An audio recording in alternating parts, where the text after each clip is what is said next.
Magandang umaga Riyadh, magandang hapon Pilipinas. Tayo po ay kakarating lang galing market, sumaglit po tayo at bumili po tayo ng konti nating kailangan.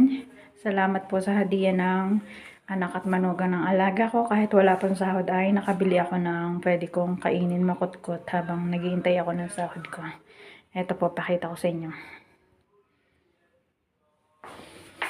Ito po yung mga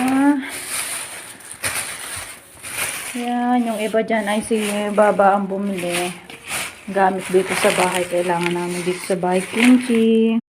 Ito po yung napamili ko. Galing sa hadiah ng manugang at anak ng alaga ko. Kapag bumibisita sila dito. Ayan. Next week pa kasi ang sahod ko. Lagi ako may chocolate kasi kapag bumaba ang dugo ko, kailangan ko kumain ng chocolate. At nagiging okay na ako. So, syukran dyan sila. Magandang buhay. Maasalama mga kabs.